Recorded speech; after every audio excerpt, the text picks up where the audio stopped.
അപ്പുകുട്ടിമാർ എന്നാ ചെയ്തു? ഈ വീക്കെൻഡ് കുഞ്ഞുങ്ങൾ അക്കച്ചിനെ മിസ് ചെയ്തോ? അക്കച്ചി പോയിട്ട് എങ്ങനെ ഉണ്ടായിരുന്നു? അക്കച്ചി വയനാട് പോയിട്ട് ഷാട്ടുമ്പേനോ ആനമ്പേനെ കണ്ടോ? കടുവമ്പേനെ കണ്ടോ? പുലിയമ്പേനെ കണ്ടോ? കയോടി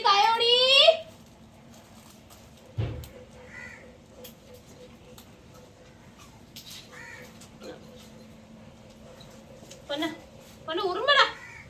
Let me see. Is there an urum? അതെന്താ ഇല്ലാത്തെ?